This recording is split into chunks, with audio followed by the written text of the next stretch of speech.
Questões Celestino Freire. Nós precisamos através desse livro e também na internet. Nós vamos falar da vida de Celestino Freire. Ele é um pensador. Nasceu em 15 de outubro de 1896 em Gars, nos Alpes franceses. Ele morava no campo. Durante algum tempo ele cuidava do rebanho de seus pais. Ele era filho de colonos. E era de uma família de 8 filhos. Em 1914, alistou-se no exército. Na mesma época, ele também começou a cursar o magistério, tendo que deixar para poder ir para a guerra. Em 1920, começou o seu trabalho como professor primário. Mesmo antes de terminar o magistério, ele já estava trabalhando.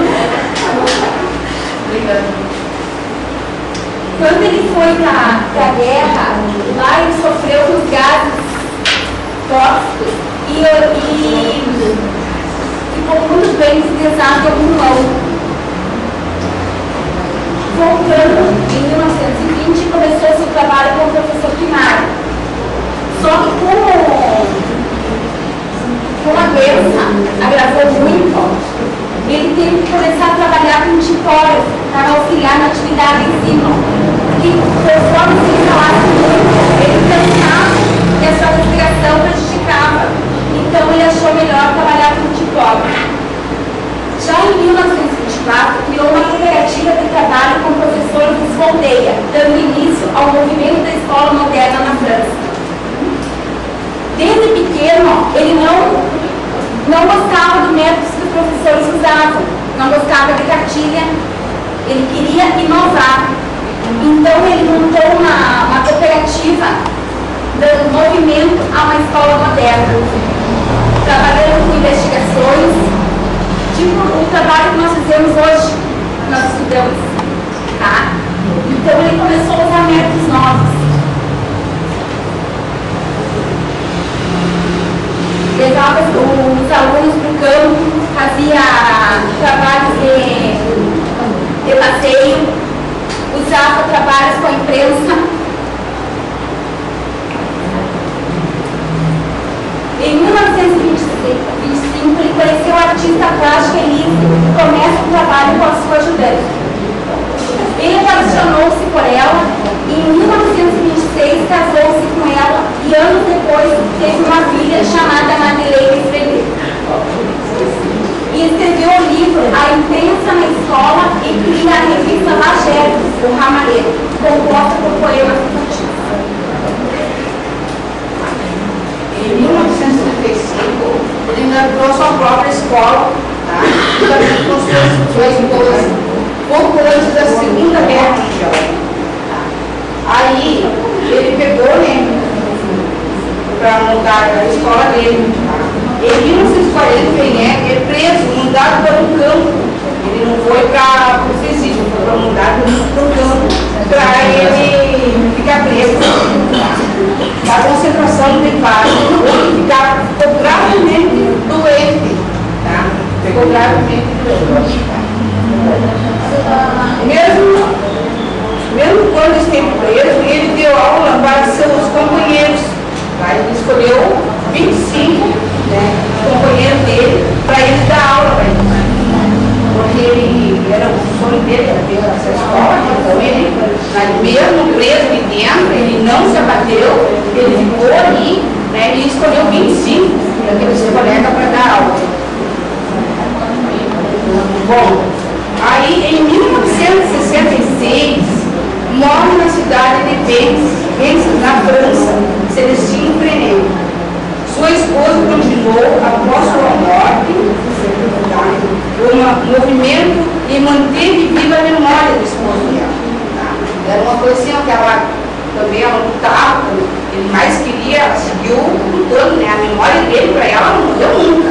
Ela sempre lutando pelo que ele mais queria, né? Que era a escola. Aí teve as técnicas do Freire, né? Era as aulas deles mesmo, era passeio.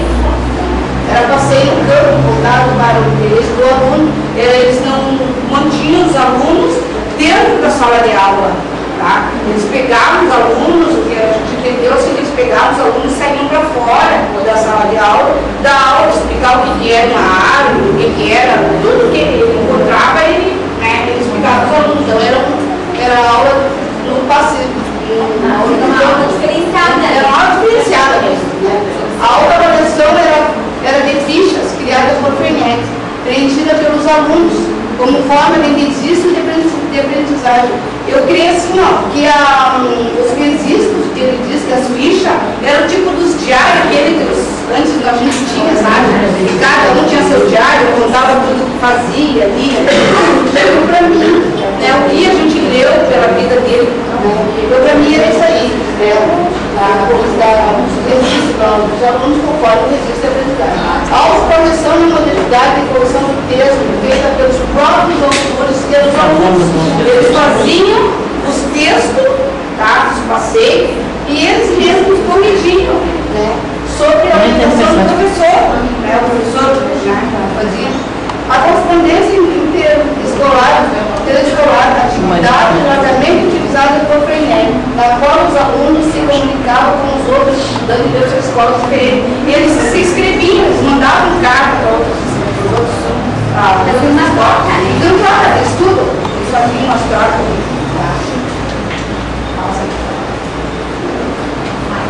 Ali eu queria das consultas, ficha de os professores para suprir as lacunas deixadas pelos livros didáticos, convencionais, imprensa escolar, o texto escrito pelos alunos tinha uma função social real que já não servia meramente como forma avaliativa, já que era publicado e lido pelos colegas.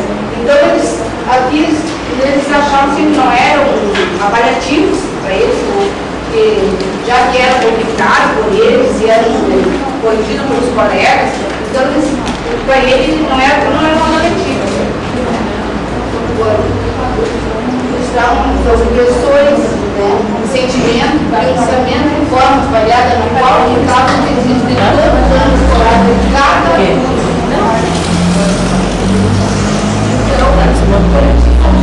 Chave de consultas. Então, ele complementou com vários tipos de formas e metodologias novas. Ele usou o chave de consultas no lugar de livro didático, no lugar das cartilhas de livros, ele usava os chaves. Fazia os alunos escreverem textos livres, e esses textos eram publicados em revistas, em jornais, e trocados de uma cidade para outra, e também de uma escola para outra. O livro da vida é um caderno dos alunos que registravam as suas impressões, sentimentos, pensamentos de formas variadas, a qual ficam registrados de todo o ano escolar de cada grupo. É como eu disse, eles trocavam experiências, escreviam, não era aquele método tradicional que se usava, com outros pensadores. Ele quis inovar, ele era contra os livros didáticos. Então ele inovou bastante, né, nessa época. Isso foi lá em 1996 que começou que começou a sentar. Ele foi mudando, ele conseguiu, e a esposa, o Lucianelli, também fez um trabalho juntamente com ele, seguiu, dirigindo.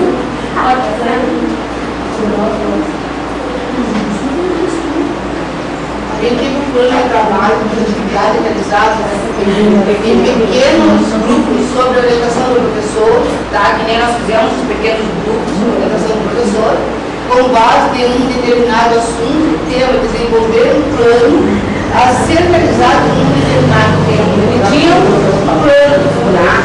Que ele queria, era a escola que ele fazer isso aí, então era o plano que ele tinha para fazer em determinado tempo. Tá? O texto livre, tipo de texto que o aluno não é obrigado a escrever nas escolas. Tá? Então, é o texto que o professor traz do livro e ali o professor passa, né? Dali do livro, o texto não para. Então ele não, era o aluno que criava o seu próprio texto.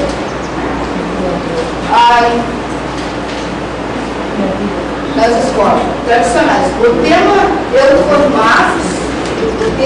formato são livros relacionados, funciona-se com a técnica da imprensa escolar, livro da vida e correspondência interescolar. Tá? Porque tanto na escola como nas outras escolas.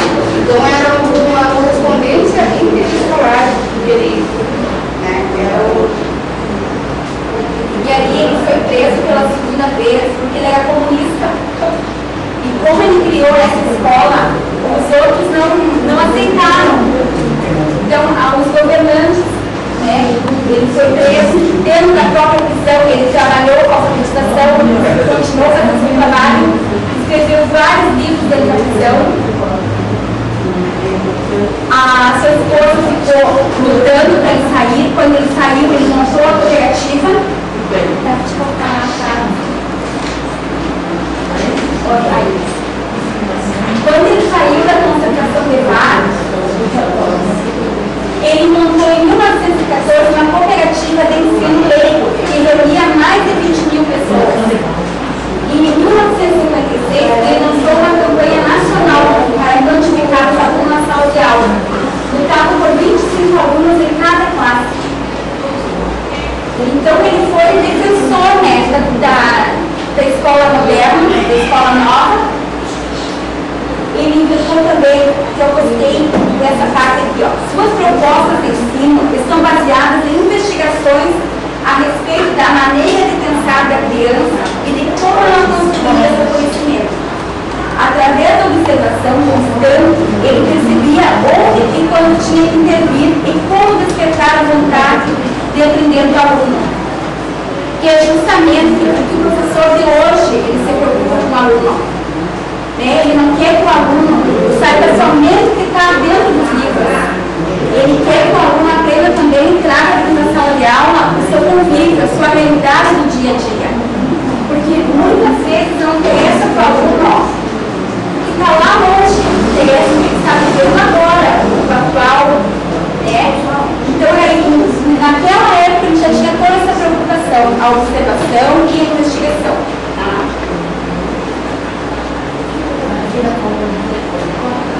Há princípios também do saber pedagógico que Freire considerava invariáveis, independente do local ou período histórico. Como eu disse anteriormente, ele não se preocupava somente no local, né?